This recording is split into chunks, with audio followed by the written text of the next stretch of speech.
Muy buenas noches, bienvenidos a un nuevo programa de Alta Política, como lo hacemos todos los martes. Estamos en vivo y saliendo para toda la provincia de Salta y la hermana provincia de Jujuy.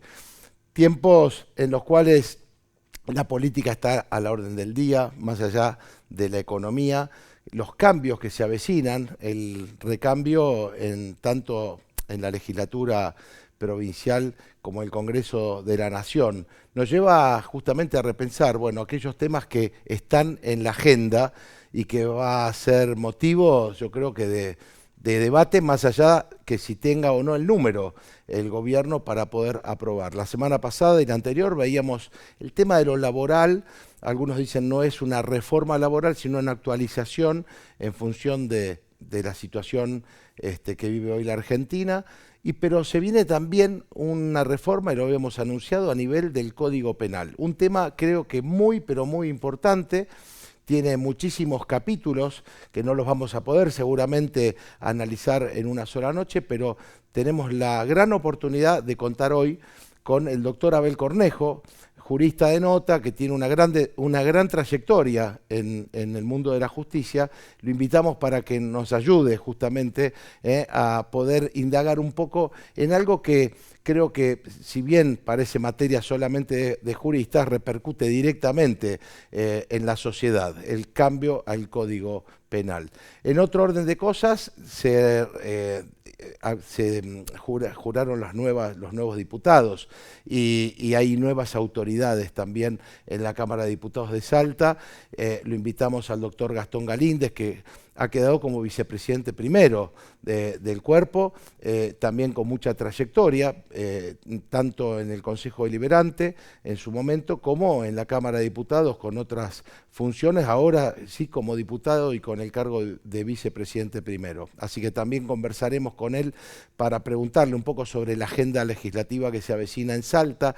Y por otro lado, el tema de lo internacional. Va a estar Eduardo Batule, el licenciado Eduardo Batule, muchas veces columnista de nuestro programa de Alta Política, para que haga un raconto de lo que a su juicio, como joven y especialista en relaciones internacionales, está sucediendo, sobre todo esta Argentina que dejó la neutralidad y pasó a tener una alineación directa, en este caso con los Estados Unidos, SWAT mediante, préstamos, bueno, cuestiones geopolíticas, China, Rusia.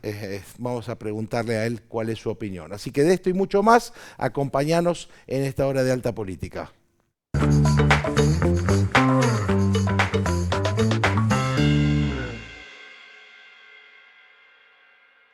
Nos cuidemos de la salmonela. Antes de las altas temperaturas, es importante tomar precauciones en el manejo de alimentos. Lava siempre frutas y verduras con agua segura. Cocina bien los alimentos y mantén la cadena de frío. Evita la contaminación cruzada entre alimentos crudos y cocidos. Lava con frecuencia tus manos y mantén la higiene de tu cocina y utensilios. Si sentís náuseas, vómitos, calambres abdominales, diarrea, dolor de cabeza y fiebre, no te automediques. Consulta al servicio de salud más próximo a tu domicilio. Gobierno de Salta. ¿Sabías que el mosquito que transmite el dengue nace en tu casa? No hace falta mucho. Un balde con agua, una maceta olvidada, una tapita. Ahí empieza todo. Por eso, la prevención está en nuestras manos. Tapa los recipientes, tira lo que no uses, lava los bebederos de tus animales y gira todo lo que pueda juntar agua. Es algo simple, pero hace la diferencia. Si cada uno cuida su casa, cuidamos entre todos la salud de toda la ciudad. Municipalidad de Salta.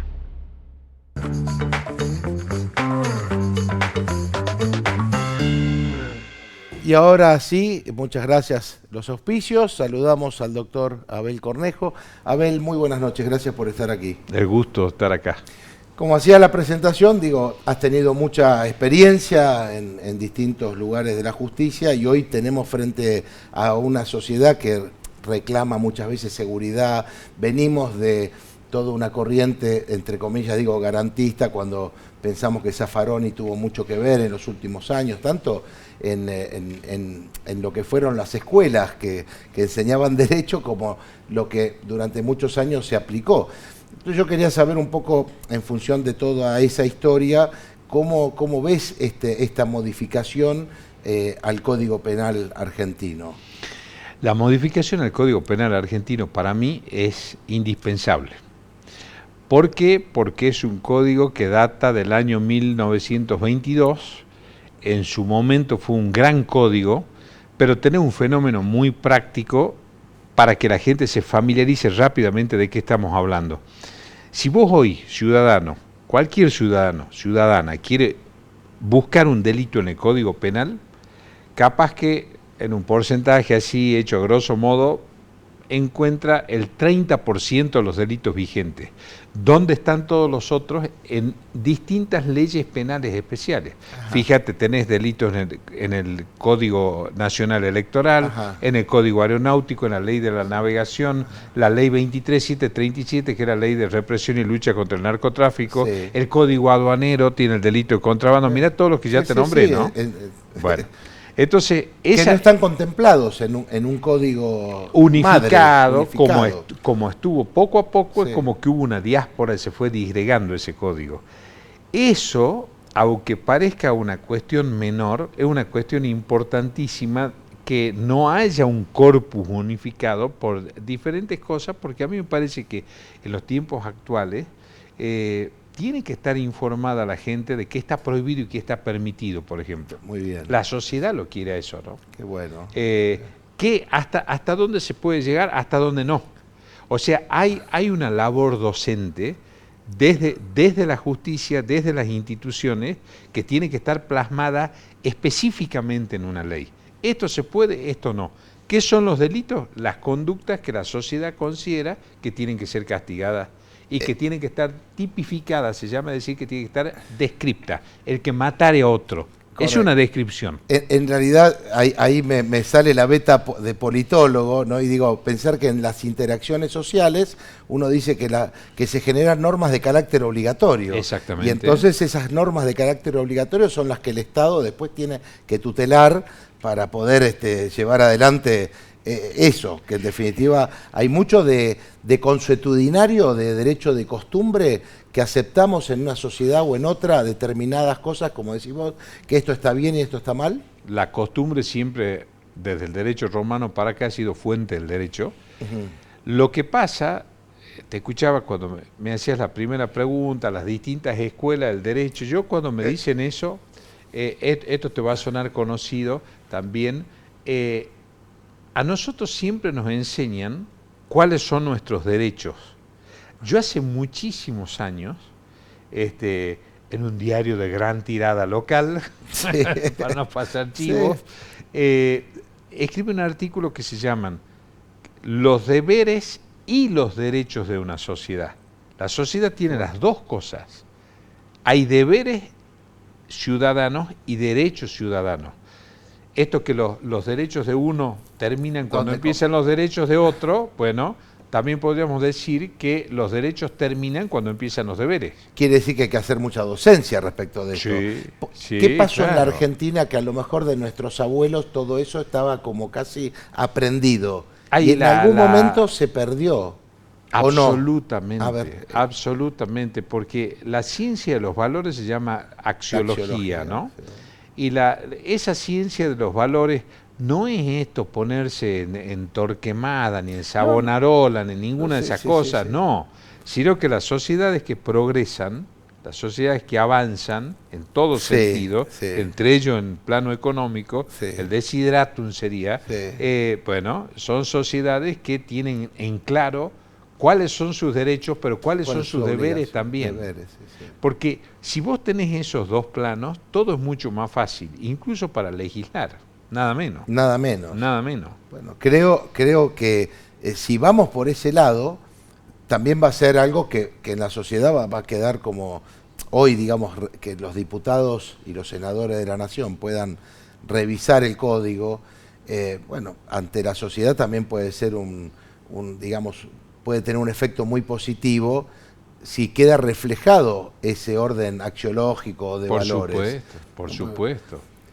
El derecho penal, a diferencia de todas las ramas del derecho, tienen una fuente que es la filosofía del derecho, pero más que ninguna el derecho penal, porque está de por medio la libertad, la vida de las personas, el patrimonio, el honor, todas cosas que tienen que ver con reflexiones que no es solamente del diario vivir, sino por qué se toma la determinación punitiva respecto a una determinada conducta. Entonces, siempre es interesante esa discusión, y yo siempre digo también que, a diferencia de lo que pasó con el Código Civil y Comercial de la Nación, que se hizo una reforma espectacular, ¿por qué? Porque esa reforma, por más que se le quiso sacar rédito político en su momento, eso vino desde la Corte Suprema. ¿Qué hizo la Corte? Tomó una medida muy inteligente y convocó 200 juristas de todo el país. Entre ellos, Aida Kemmelmacher de Carlucci, que hace muchos años debería estar en la Corte Suprema. Mendocina ella, creo. Mendocina. Ahí también tenemos otro tema, que podríamos hablar horas de eso, que es que junto con el sistema de valores, el sistema axiológico, están los sistemas de valores republicanos. No puede ser una república con una Corte Suprema incompleta, que hace 8 años que no se pueda designar al Procurador General de la Nación, que la Auditoría General de la Nación esté incompleta. Bueno, la construcción del edificio institucional también encaja dentro del sistema de valores. Me hiciste acordar de Bernard Goldschmidt, que fue profesor mío de Filosofía de Derecho en la UCA, y tuve el honor de que él me tome el final y darle su libro para que me lo dedique. Y había sido profesor de mi padre en la Universidad de Tucumán, en Derecho, y de un tío mío en la UCA también en Buenos Aires. Así que ¿y sabes de quién? Me hiciste acordar de la teoría trialista del mundo jurídico. Exactamente. Por eso digo, me hiciste venir a la vez de la... Y para mi modo de ver, ha sido el maestro Goldsmith a mi modo de ver, el constitucionalista más grande que tuvo este país, que se llamó Germán Vidal Campos. Bueno, claro, bueno. Vidal Campos fue el alumno predilecto de Goldsmith, ¿no? El día de hoy, Vidal Campos te sigue marcando un camino. Mirá, ¿no? Está actualizado. Grande maestro, ¿no? Bueno, ese era. Pero ellos, Goldsmith era extranjero nacionalizado, Vidal Campos argentino, pura cepa. Era gente que pensaba en el sistema del país desde una dimensión axiológica. Bueno, por eso, me gustó cómo lo encaraste el tema respecto de esto, porque creo que la sociedad está requiriendo esto, más allá de los tecnicismos jurídicos. Claro. Me parece que la sociedad está esperando, cuando le dicen vamos a cambiar el Código Penal, bueno, ¿qué es lo punible o no punible? Todo eso creo que hay que poderlo explicar bien, y que haya una suerte de consenso, que sería importante, que la sociedad argentina... Eso es fundamental, eso es fundamental, lograr ese consenso. Yo creo que sí se lo puede lograr, no en base a negociaciones que castigamos más cosas que otras, no, porque vos ya tenés un parámetro que es el código vigente, las leyes que están vigentes también. Lo primero es la unificación. Es decir, que todo eso que está disperso se vuelva a unificar como en 1921. Por eso, empecemos por ahí. ¿Y va en esa línea? No he leído si está esa intención. La línea va a ser, es que también, sin ser autorreferencial, hará 2 años y algo, cuando empezaba el gobierno de Milei, escribí un artículo también en un portal de Salta, donde se llama La Hora del Congreso. La hora del Congreso hoy es más que nunca, en todo sentido. Incluso el gobierno nacional, que ha sido muy remiso al principio, sobre todo el primer año de gobierno, ahora parecería que va entendiendo, incluso en esta elección, la importancia del Congreso, y está muy bien que así sea. Bueno, ¿por qué? Porque te da otra legitimidad. Otra legitimidad. Es la Casa de las Leyes. Entonces, desde esa Casa de las Leyes es donde tiene que venir la convocatoria, como se hizo con el Código Procesal, con el Código Civil y Comercial de la Nación.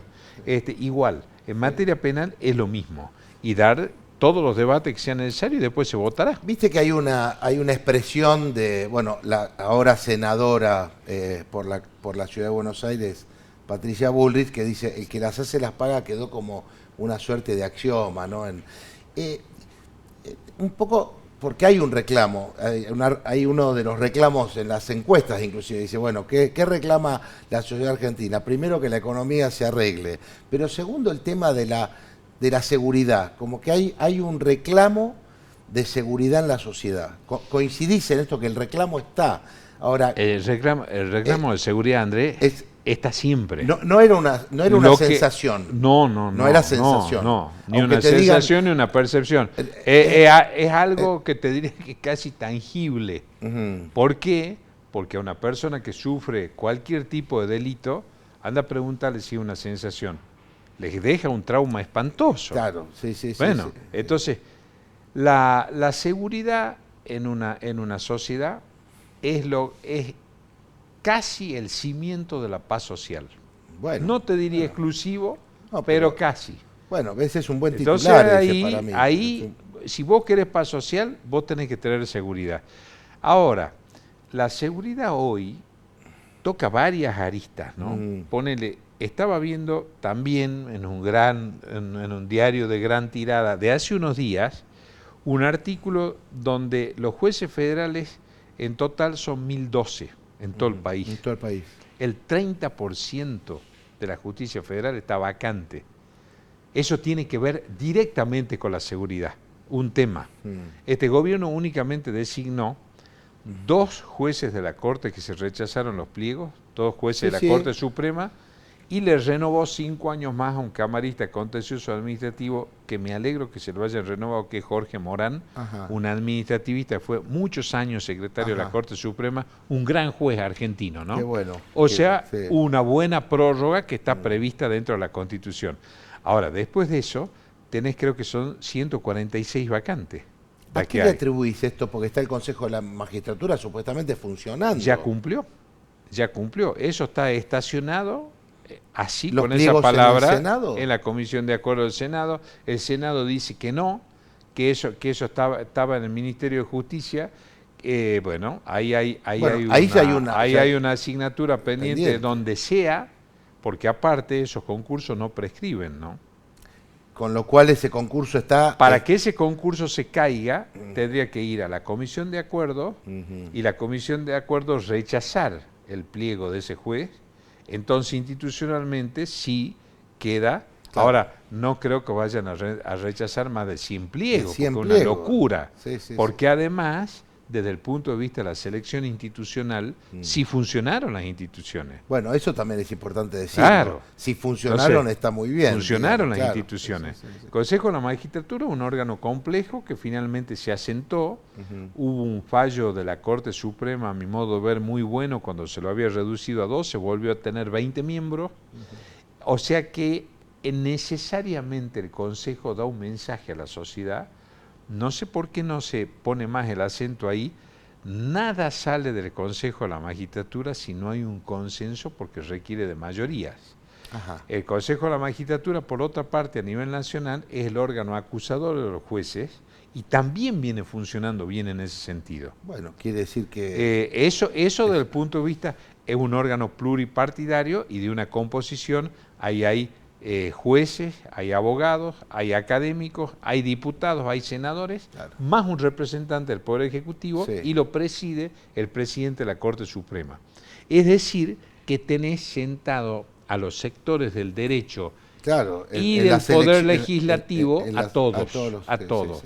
No hay duda de que ahí están sentados todos. Entonces tenés que cumplir con eso, porque si vos tenés todas esas vacantes, eso, además de afectar a la seguridad propiamente dicha, afecta a la seguridad jurídica. La seguridad jurídica. Eso, o sea, el principio del juez natural y todo ese tipo de cosas que no es declamativo. Dos temas que quiero preguntarte, porque está en la calle, está en los medios o en aquellos que por lo menos tenemos esa inquietud, cuando se habla de la edad de imputabilidad. Es decir, hoy estamos hablando de que la edad para que pueda ser un joven, hoy es 18 años, y están hablando de 13 años, 14, que según los países, no sé si Inglaterra, en España, hay distintas miradas respecto de esto.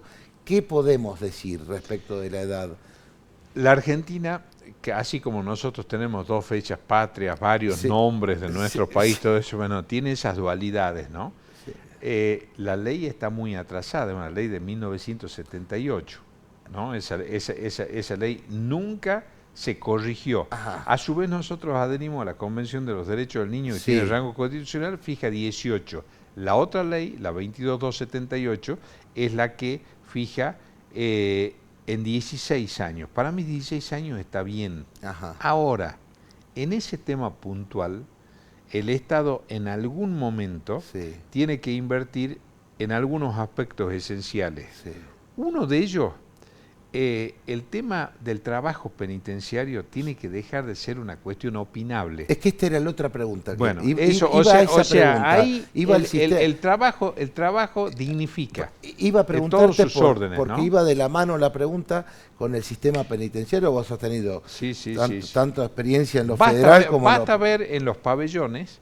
Sí. En primer lugar, hay una diferencia sustancial de comportamiento en los penales de hombres que en los penales de mujeres. Ajá. Los penales de mujeres son como mucho más tranquilos. Los penales de hombres no. Y vos visitas un pabellón de la gente que trabaja, así el establecimiento carcelario no está en buenas condiciones. La gente que trabaja lo tiene desde la higiene hasta el orden. Es nada que ver al que no trabaja. Bueno, dentro de un penal no puede no trabajar. ¿Y de qué depende de que se trabaje o no se trabaje? Y depende de que hay leyes que pueden obligar y jurisprudencia que sea, pero es que hay la ley de ejecución penal que no es tan vieja, dentro de lo que es la actualización, la 24660, expresamente debería tener un artículo sobre eso, así como debería haber cuando se discutía ficha limpia, ¿no? Sí. Bueno, cuando se discutía ficha limpia yo decía, ¿y por qué no se reforma un solo artículo del Código Procesal Penal de la Nación que diga que las sentencias de la Cámara Federal de Casación Penal son doble conforme, es decir, que ya la vieron 2 instancias de jueces diferentes, y que la Corte es una instancia extraordinaria que puede o no abrir el recurso, pero a los fines de cumplimiento de la pena de esas 2 instancias ya está. Se acabó el problema. Se solucionó con eso. Bueno, y en materia, puntualmente, en el tema menores, hay que hacer inversiones en dos aspectos. Una, del punto de vista educativo, hay que apostar fuertemente a la educación. La educación es inclusión. La mejor forma de incluir es educar, ¿no? Educar al soberano es parte de eso también.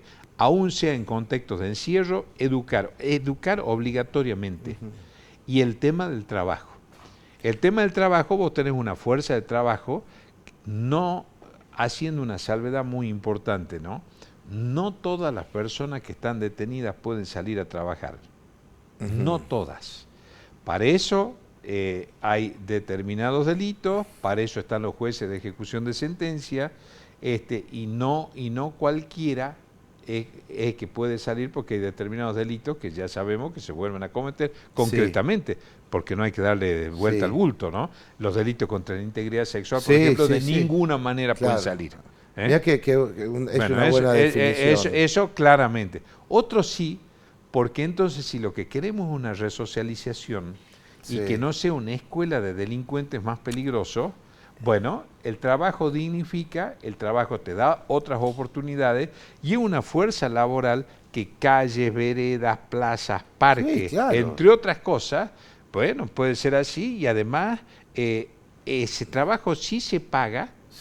Porque lo está realizando. ¿Dónde cabe esa reforma? Que mucha gente se pregunta. Eso es ley penitenciaria nacional, pero además de eso te sirve para la libertad condicional en el caso que vos... ¿Cuál es la buena conducta? Solamente no amotinarte, ¿no? No, claro, que vos seas una persona que realmente el elemento resociabilizador es que busque. La persona que cometió un delito, cometió un error, algunos gravísimos, algunos son irreparables, ¿no? Porque también hay que decir las cosas por su nombre, y otros sí son reparables. Y es lo que también Otra cosa que hay que ver en la reforma penal es qué penas vamos a tener. La inhabilitación como pena autónoma a Mandela en Sudáfrica le dio un resultado extraordinario. Ajá. ¿Por qué? Porque había determinados personajes del apartheid que iban a tomar la prisión como una bandera. Bueno, la inhabilitación, si se aplica en todo su rigor como pena autónoma, es casi una muerte civil, digamos. Claro, sí, Entonces, en determinados delitos puede funcionar. Los días multa, que el día multa en España funcionó muy bien, suponte en el caso de un profesional, que es que en determinadas horas puede salir a prestar trabajos para la comunidad y tiene que volver a dormir al penal. Claro, Entonces va reparando sin necesidad de quedar totalmente excluido del ámbito social. Ya la pena de por sí, la pena de por sí, si genera un castigo social. También tiene que haber una concientización en ese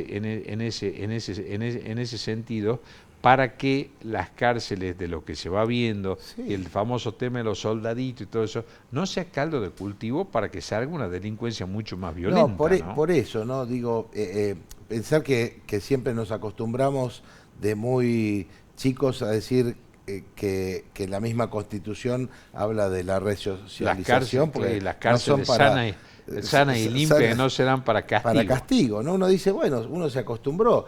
Y realmente las pocas veces que he tenido la posibilidad de ir a visitar, te hablo del penal de Villa Las Rosas. Pero los penólogos, Andrés, que son los especialistas en penología, en las penas, ¿de qué te hablan? Que la pena es la consecuencia jurídica del delito. Entonces, a determinados delitos, determinadas penas. Eso es muy importante tenerlo en cuenta. Sin derogar la manda constitucional. Sino ya, para eso existen los tribunales, para eso existe el Código Penal. Equilibrio, ¿no? Qué difícil, digo, ese equilibrio, pensando también en que cuando uno ve muchas veces aquel que no fue a la escuela, hay muchos, uno dice, bueno, dame la estadística, mucha gente que no tuvo ni siquiera la posibilidad de ir a la escuela, de que no tuvo un ámbito sano, es decir, creo que es muy complejo, ¿no? Por eso yo digo que la educación, por eso es tan importante el tema de la educación como factor de inclusión, y por cierto, también tenés que tener en mira la resocialización previa, le llamo yo, que es que, a ver, cuando hay nubes de criaturas que están comiendo de un basural, vos no pretendas que salga gente con valores, ¿no? Bueno, entonces ahí es donde la mirada. Por eso yo me resisto tanto cuando se habla del endurecimiento de las penas como sistema, ¿no? No son comparables tampoco los países. Muchas veces dice la gente, bueno, a la Argentina le hace falta un Bukele. La Argentina no tuvo una guerra civil con 1 millón de muertos como El Salvador, no tuvo un frente Farabundo Martí y otro frente que llamaba Arena del mayor Roberto Dawison con su escuadrón de la muerte. Y bueno, entonces, además un país que es casi un grano de arena en el tamaño nuestro, ni tuvo la alfabetización que tuvo la Argentina. Bueno, ese es un gran capítulo. ¿Qué pasó en la Argentina? ¿Qué pasó en la Argentina con eso? El país que luchó en contra del analfabetismo, hemos y que nos convirtió caído en muchos aspectos en un país al margen de la ley. Eso hablaba mucho Carlos Nino, que tenía... ese país tiene un libro. Tiene un libro argentino que habla de la anomia. Habla de la anomia, el desprecio de la anomia, que hace poco ha sido el día de la tradición. Yo digo que siempre del Martín Fierro no hay que escuchar los consejos del viejo Vizcacha, sino vamos por el atajo y no por el camino, ¿no? Está bueno, es más difícil ir por el camino, claro. Bueno, hay que verlo. Es una escuela de vida el Martín Fierro, pero que te muestra todo, ¿no? Lo que se debe, lo que no se debe. Es casi un gran manual de sociología argentina también, sin ¿no? ninguna duda. Yo cuando recordamos ahí a Carlos Nino y este libro, Un país al margen de la ley, el concepto de anomia también es bueno explicarlo, que no es que no estén las leyes, sino hay una tendencia recurrente, dice él, a la ilegalidad, a pesar de que la ley existe. Y ese es un tema de educación, ¿quién no compró, y digo, me hago cargo, a lo mejor un CD en la puerta de un supermercado, en su momento, cuando estaban los CD, que decían, mira, están las películas? Bueno, y eso es algo que realmente... De las pequeñas prácticas salen grandes males. Claro. Eso muchas veces pasa así también, ¿no? Entonces creo que... Pero también se me vino a la cabeza un personaje muy divertido y a su vez admirable, un gran nacionalista argentino, fue don Arturo Jauretche. Sí, claro. Y sus observaciones sobre la viveza criolla son formidables también en ese sentido, ¿no? Eso... Nunca hay que olvidarse de Jauretche, ¿no? Aprovecho para contarte que mi padre me dio a leer 2 libros que creía él que eran en mi adolescencia como para entender algunas cuestiones de la Argentina. Uno fue La rebelión de las masas, de Ortega y Gasset, entendiendo el concepto del hombre masa. Claro. Y el otro fue El medio pelo en la sociedad argentina, de Jauretche, para entender muchas de las cosas. Y vos sabés que es verdad. Es decir, son dos libros interesantes para poder analizar qué pasa, ¿no? Porque La rebelión de las masas tiene vigencia hasta el día de hoy.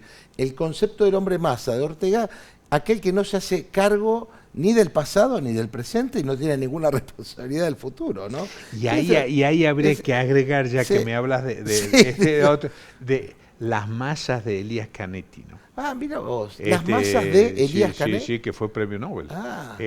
Maravilloso ese libro, ¿no? Bueno, lo voy a tener en cuenta. Eso porque la masa como tal es muy propia del siglo XX.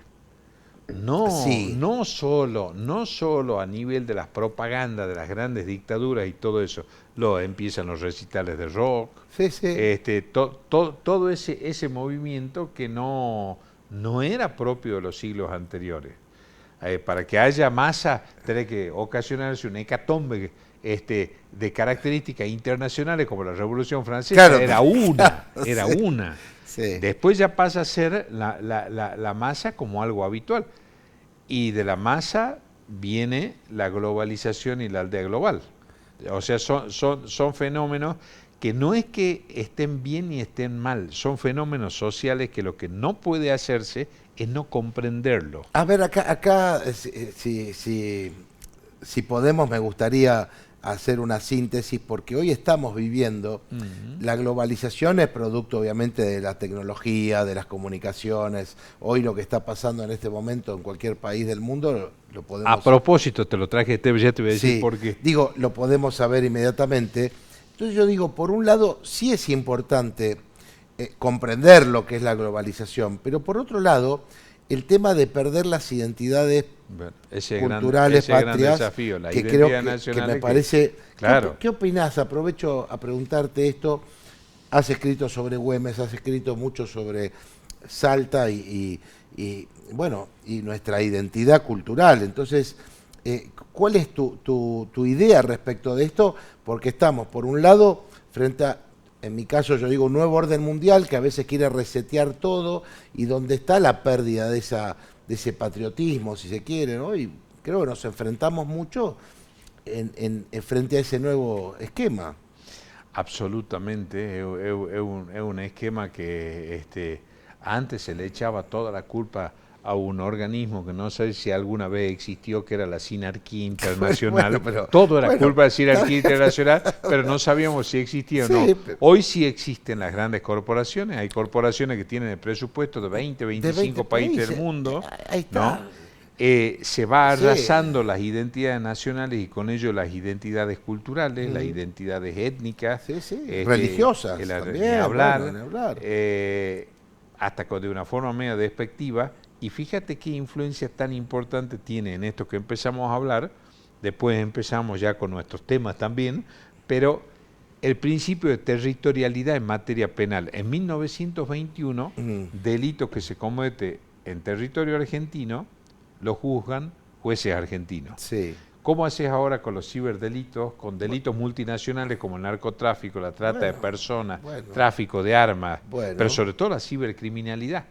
Entonces, Fíjate vos si no será importante llegar a un código consensuado más acuerdos marcos regionales, que en eso es, a pesar que todo el mundo diga que el Mercosur no sirve para nada, bueno, en materia penal el Mercosur yo creo que es de una enorme utilidad si pudiésemos establecer una legislación común en materia de transnacionalidad criminal. Por lo menos los países limítrofes. Sería importantísimo eso. Qué bueno. Es un gran tema, un ese, gran ¿no? tema. Es un gran tema y que hay que mirarlo porque fíjate vos lo que pasó no hace tantos días. Esto que sucedió en Brasil, en Río de Janeiro. Bueno, tremendo, Bueno, digamos. Que el gobernador de Río dice, claro, voy a intervenir en las favelas. Y tenés un episodio de esa naturaleza. Con tantos muertos, ¿no? Pero que además tenés contactos multinacionales que exceden las jurisdicciones nacionales. Entonces, sin perder la identidad política, capaz que una forma de evitar ese efecto arrasador de la globalización, en muchos aspectos, sea reivindicar, además de las identidades nacionales, las identidades regionales. De regionales, sí. Yo siempre creo que la patria esa que soñaron San Martín, Güemes, Belgrano, no eran los límites políticos de la Argentina, sino las Provincias Unidas. Las Provincias Unidas eran mucho más. Éramos bioceánicos. Bolívar ya tenía un sueño continental, digamos, pero en ese sentido hay que ser muy cuidadoso porque todavía Sudamérica es un continente de oportunidades, o un subcontinente, un continente de paz, donde se puede trabajar con todo este tipo de cosas que en los otros continentes no podés, ¿no? ¿Qué pasa en este caso que me lo nombraste, cuando vemos la trata de personas como una gran nueva esclavitud y delitos de esta época, ¿no? Y ¿qué pasa en ese tema que es tan complejo? En la trata de personas tenés un nivel de desprotección alarmante. Sí. ¿Por qué? Porque empieza todo un proceso de captación, tiene que ver mucho con el tema de los menores, tiene que ver el tema de la red, y tiene que ver también el tema multinacional. A lo mejor hay una captación en Argentina, se produce directamente el secuestro, que es lo que sucede. Se lleva a esa persona ya esclavizada, la pueden llevar a Bolivia, a Paraguay, a México y después a cualquier parte del mundo. Entonces, tenemos que estar a la altura de las circunstancias en tecnología, en legislación multinacional. La Unión Europea, por ejemplo, tiene un cuerpo de detectives maravilloso, que es multinacional, y no por eso los países dejaron de tener sus fuerzas de seguridad nacionales. Pero para este tema particularmente... Para ese tema, para el tema narcotráfico, para el tema tráfico de armas, bueno, todo lo que son delitos que exceden las fronteras nacionales. Un país solo ya no puede. Eso es lo que es muy impresionante, ¿no? O sea, los estados, como nosotros los hemos conocido, nosotros ya somos como una generación de transición, Andrés, ¿no? En esto es durísimo decirlo, pero es así. De cuando nosotros éramos jóvenes, la concepción del Estado que tenemos ahora se la pone en crisis, entonces hablamos de la abolición del Estado. Y yo digo, vos vas a la abolición del Estado. Uno habla de la minarquía, que es para que se dedique a cuestiones mínimas o esenciales, y otros directamente la extinción. Y yo digo, ¿y qué viene después del Estado entonces? Por eso no queda nada. Yo lo digo y lo hago público siempre, así que no tengo problema. Dije, yo no tengo nada que ver con el anarcocapitalismo. Esta cuestión de que el Estado tiene, bueno, para los que hemos estudiado este tema, ¿no? La teoría del Estado, obviamente, entendiendo que muchos creen que el Estado lo ven desde otro lugar, como los gobiernos que han sido corruptos, que se han aprovechado de... Pero si uno lo ve desde la concepción de lo que debe cumplir el Estado... Ahí vuelve Ortega, vuelve Ortega, que vos lo citaste, ¿no? ¿Qué es una nación? Un proyecto sugestivo de vida en común. El proyecto sugestivo de vida en común tiene una fuerza de contenido y puede repeler todo ese tipo de cosas. No Nunca creo que en nombre de la economía se pueden arrasar con las fronteras nacionales, ni culturales, ni con las identidades de los pueblos, no por una cuestión chauvinista, ni folclórica, ni nada de todo ese tipo de cosas, sino porque eso es lo que a los pueblos hace que hasta sea buscar no sé si se puede hablar de un agradable buen vivir, como diría Alfonso el Sabio. Lo que se puede buscar es tener aspiraciones concretas entre personas que sienten lo mismo, digamos. Bueno, fíjate, creo, Abel, que ahí das en la tecla con aspiraciones. Cuando uno dice aspiraciones comunes, sí, claro, tiene que ver con esa idea de nación, la idea de patria, la tierra de los padres, ¿no? Exactamente. Y como uno... hoy vemos que el término inclusive soberanía está totalmente aniquilado, ¿no? Entonces...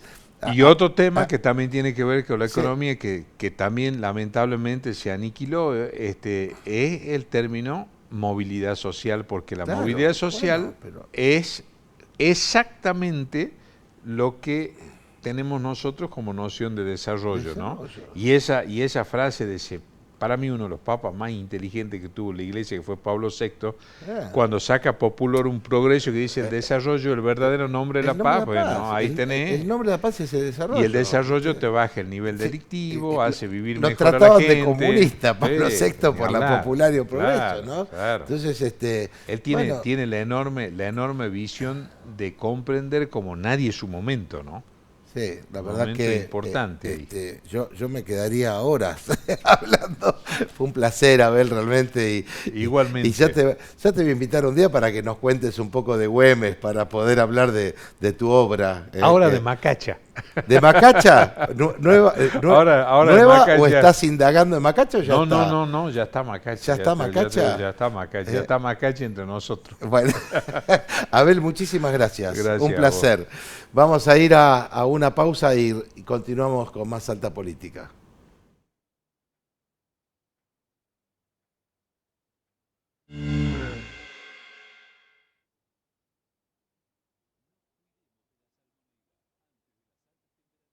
Es importante tomar precauciones en el manejo de alimentos. Lava siempre frutas y verduras con agua segura. Cocina bien los alimentos y mantén la cadena de frío. Evita la contaminación cruzada entre alimentos crudos y cocidos. Lava con frecuencia tus manos y mantén la higiene de tu cocina y utensilios. Si sentís náuseas, vómitos, calambres abdominales, diarrea, dolor de cabeza y fiebre, no te automediques. Consulta al servicio de salud más próximo a tu domicilio. Gobierno de Salta. ¿Tenés que hacer algún trámite? ¿Necesitas asesoramiento para resolver algún problema de familia o vecinal? ¿Sufriste un siniestro vial? ¿Estás atravesando alguna situación de violencia de género? En el Consejo Deliberante encontrás asesoramiento gratuito para acompañarte. Conoce más ingresando a nuestra web cdsalta.gov.ar. Consejo Deliberante de la Ciudad de Salta. Un consejo más cerca tuyo.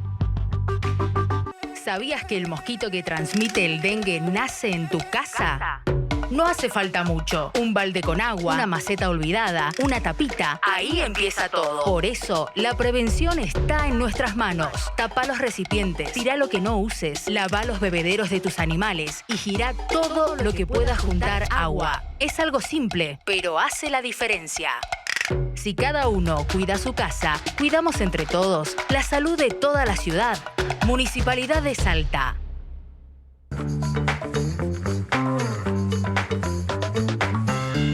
Y continuamos con más Alta Política. Ahí tenía un mensaje del diputado que habíamos comprometido con Gastón Galíndez, pero tenía realmente un inconveniente en su agenda, así que lo vamos a invitar para la semana que viene.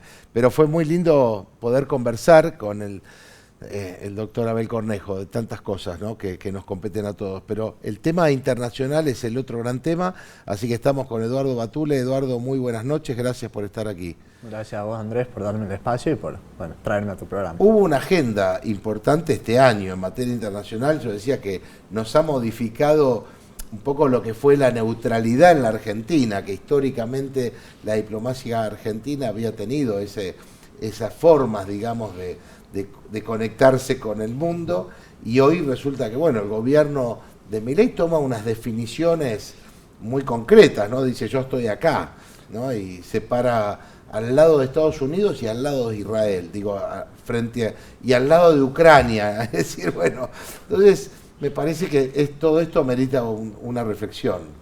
Bueno, justamente, como bien vos decías, digamos, desde el 2023 que cambió un poco la política exterior argentina, que pasó a ser más incisiva, digamos, en temas delicados, como vos bien decías ahí, en relación a Estados Unidos, Israel, el nuevo posicionamiento de Argentina. Justo hoy estuvo presente el canciller de Israel acá reunido con Javier Milei, después se reunió con el canciller Pablo Quirno, y ya están preparando lo que va a ser el año que viene, ¿no? Porque ya estamos terminando el año, quedan cosas por definir, pero hay muchas miradas para el 2026 en materia de Argentina y del mundo en general. Sí, pero bueno, pero uno bueno puede decir, bueno, está pasando esto, pero también en el mundo de la diplomacia no lo dicen abiertamente, pero uno off the record sabe que hay posiciones que no están de todo de acuerdo, ¿no?, con esto. Totalmente, bueno, como bien en Naciones Unidas, digamos, en votaciones, hay que tener cuidado por ahí con los posicionamientos que toma Argentina, porque sigue siendo parte todavía del foro multilateral, si bien justo en la cumbre del G20 que terminó este fin de semana en Sudáfrica y que fue el portazo, si se quiere, de Estados Unidos, que no asistió también el presidente Javier Milei, bueno, ahí se muestra un poco cómo Donald Trump viene a fomentar ese unilateralismo y a decir, yo soy la potencia dominante y el mundo me va a mirar o va a hacer lo que yo digo o hacia dónde voy yo, digamos. Y del otro lado tenemos el multilateralismo, que es de a poquito, sigue siendo el G20, los BRICS, distintos organismos, digamos, con países como China, Brasil, India, que tienen relaciones con Estados Unidos, pero que no apoyan 100% como lo está haciendo Argentina, la mirada de Occidente y la mirada fija hacia dónde va Estados Unidos y hacia dónde arrastra a sus aliados. Viste que Macri el otro día, Eduardo agarró y dijo, bueno, no, esto de dejar a China fuera, algunos decían, no, bueno, porque Macri tiene muchos intereses con China, pero bueno, uno podría imaginar que lo dijo más allá de los intereses personales que pueda tener, desde una mirada de decir, che, ¿convendrá ser tan así o no? Que dejó abierta la... Tiene implicancia, digamos, las palabras de Macri, porque siempre se lo pensó en este gobierno, cuando se buscaba en su momento los aliados, como un posible canciller, digamos, a Mauricio Macri. Entonces lo que él dice en materia de política exterior tiene implicancia para las relaciones con Argentina. Y en el momento en que lo dice, por ahí puede traer un poco de conflicto con Estados Unidos. Qué bueno que nos hiciste acordar de eso, porque en algún momento se habló de que podía ser canciller. Por eso hay que rescatarlo y traerlo a la mesa. Rescatar eso a la mesa. Hay dos o tres ejes. Por un lado, cuando hablábamos podríamos pensar la neutralidad, pero podríamos también decir, bueno, cuando fue Menem presidente, Guido Di Tello era el canciller y también hablaba de las relaciones carnales con Estados Unidos. Así lo decían, ¿no? Pero ahora se incorpora esto de meternos casi, diríamos, en un conflicto que nunca tendríamos por qué tenerlo cerca, ¿no? El tema árabe-israelí, israelí-palestina, ¿no? Una cosa medio compleja. Bueno, se está tomando acción en este conflicto en Medio Oriente y se está yendo para una posición aliada de Israel, ¿no? Lo dijo hoy el mismo canciller. Argentina en estos 2 últimos años viene estando lado a lado de las decisiones de Israel y apoyándolo hasta en los momentos más duros. Entonces, bueno, ese es un cambio de política exterior que se está tratando, que se está trayendo a la mesa y que los argentinos, bueno, tenemos que empezar a mirar a futuro, porque también se hablaba del posible cambio de la embajada de Jerusalén, que es capital de Israel, digamos, y que para eso tiene que haber una aprobación del Poder Legislativo, o sea que tiene que haber un consenso de la política para poder dar ese cambio el año que viene. No lo puede hacer de manera unilateral Milei, como sí lo anunció el día de hoy. Ahora, pensar que nosotros somos un país que ha recibido, ¿no?, de los países hispanoamericanos, yo creo, el de mayor inmigración, y hemos sido tan abiertos a toda la tolerancia religiosa, abiertos a las expresiones de todo tipo, sin necesidad de comprometerse a Argentina con ninguna confesión en particular, siendo un país católico, pero con ese respeto, ¿no?, a esa diversidad de credos que llegaron a Argentina. A mí me llama mucho la atención esta esta posición, ¿no? Y que lo profesa la Constitución también. Entonces, Claro, en además, ese sentido, sí, claro, sí. hay que entender de alguna manera y bueno, ver hacia dónde va la política exterior del nuevo presidente, que también tiene relaciones o hace acuerdos bilaterales con otros países, pero su posición marcada y fuertemente está en el conflicto de Israel, apoyando a Israel y hacia lo que hace Estados Unidos. No ir al G20 fue seguidilla de lo que hace Donald Trump, digamos, fue calcar la decisión del presidente, porque vos podrías haber ido y podrías haber planteado lo mismo que planteó Pablo Kirno, pero podrías haber estado como jefe de Estado, Sí. porque es algo importante, digamos, donde se reúnen todos los jefes de Estado y se encuentran para el ¿Qué pensás? famosa ¿Que foto. es una forma de decir estoy con Donald y soy tu casi Y totalmente, una bueno. suerte de vasallaje? Vos lo presentabas bien al principio, decías, sí, hubo esto, mucho swap, mucha parte económica, entonces se ve o se siente que Argentina de alguna manera está relacionada con Estados Unidos y en las negociaciones, bueno, Milei fue bastantes veces ya a Estados Unidos, Sí. algo debe haber para la mirada esta en política exterior, para mantenerse al lado de un país y hacer por ahí las mismas cosas. Ahora, pensar, ¿no? Y le preguntaba y comentábamos también con el doctor Abel Cornejo que la palabra soberanía queda como casi De lado. anulada, ¿no? Porque si bien es cierto que Argentina lleva muchos años de decadencia económica sin crecer, pero por otro lado hay valores y hay, bueno, un montón de situaciones que tienen que ver con nuestra historia, que tienen que ver con nuestra identidad y que hoy da la sensación que, bueno, que no están siendo casi, te diría, ni casi respetadas, ¿no? Claro, es que son como miradas distintas, Sí. digamos, porque si vos te fijás Brasil, digamos, con Lula da Silva, tiene una posición marcada frente a los aranceles de Estados Unidos o a la decisión de Bolsonaro de no meterse en asuntos internos y de marcar posición, digamos, y es un presidente que, bueno, de alguna manera se planta. Hoy en día yo creo que el sur global o América Latina está cambiando, digamos, de posición.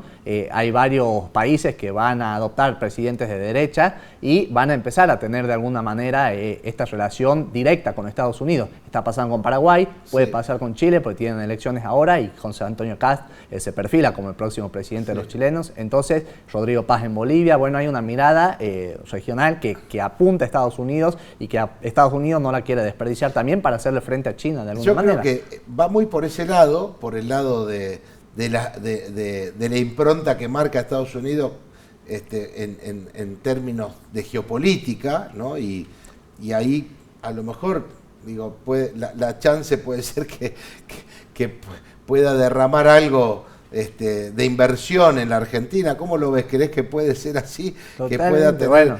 porque digo, ya que estamos perdiendo todo, que no se pierda del todo. Que en todo caso, si vos estás negociando soberanía, que a mí me parece aberrante, pero que sea en función de que a lo mejor la economía, algunos dicen que no solo de economía viven las naciones, yo creo que es así, hay un montón de otros temas que tienen que ver con nuestra identidad cultural y nacional. Bueno, para eso se están negociando como bastantes inversiones, digamos, en materia tecnológica y todo, porque Estados Unidos mira ¿Vendrán? ¿Vendrán? Y bueno, ahora con el cambio de gobierno, de legislación y todo esto, Sí. hay que ver qué depara en los 2 años que vienen, porque también se vienen las presidenciales en el 27. Entonces no tiene mucho margen de acción Milei ya como presidente, digamos. Sí. Ya con un Congreso nuevo ya tiene que tomar esto y empezar a darle un vuelta de rumbo al año que viene para que la gente de alguna manera vea y, como vos decís, lleguen las inversiones o confíen de alguna manera en el plan de gobierno y en la palabra de los que manejan hoy en día la política argentina. Por eso digo, no, está muy de la mano esto de casi una entrega de soberanía, como diría en su momento, lo hemos hablado muchos años aquí con Javier Cornejo Solá, ¿no? Decir, te cambio deuda por territorio. A mí me resulta muy triste porque todavía sigo creyendo en esas banderas en las cuales muchos nos hemos educado, ¿no? Y recién de alguna u otra manera lo compartíamos con el doctor Abel Cornejo. La soberanía es un valor, la justicia es otro valor importante, justicia en todos los órdenes, ¿no? Y la independencia económica fundamental también, cuando Argentina, por lo menos hasta la década del 70 hubo pleno empleo, autoabastecimiento, no había deuda externa, 5% de pobreza, es decir, eso existió en la Argentina a pesar de golpes y bueno, y a partir del 76 creo que el gran golpe a la Argentina en todos los sentidos, la democracia no supo resolver hasta el día de hoy eso. Y ustedes los más jóvenes, claro. Creo que es bueno indagar en la historia también, ¿no? Totalmente, para entender cómo viene la mano y cómo vamos a futuro, porque muchos te dicen por ahí, vuelve el tema, digamos, de que esto ya pasó en el 2001, pero uno no tuvo ese tiempo de vivirlo y no sabe por ahí, digamos, comparar o si realmente está pasando lo que pasó en el 2001 o si realmente esto es un cambio de mirada y a futuro, por ahí la juventud más que nada, digamos, es la que tiene esperanza porque quieren un cambio, quiere que a Argentina le vaya bien y de alguna manera es lo que se espera, digamos, porque si bien ya no hay tanta diáspora de jóvenes que se van del país, yo creo que se quedan, apuestan acá, pero no ven resultados concretos todavía en el plano de acción.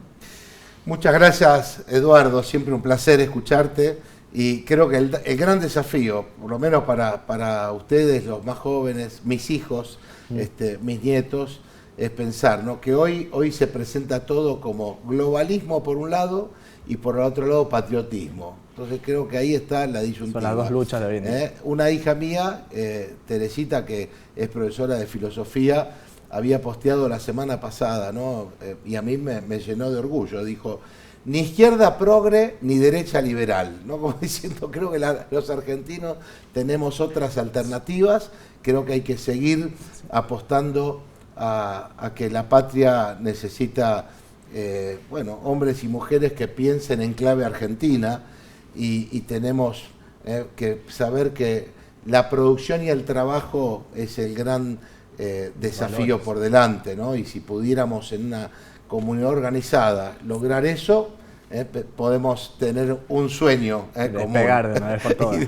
y despegar.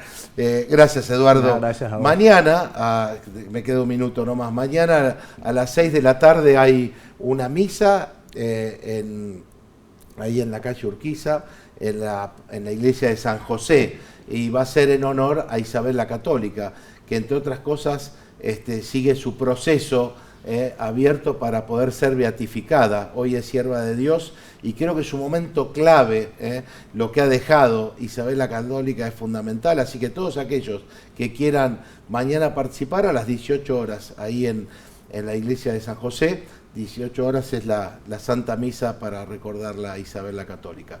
Que tengan ustedes una muy buena semana, nos volvemos a ver, si Dios quiere, el martes próximo, a las 20 horas aquí en Alta Política.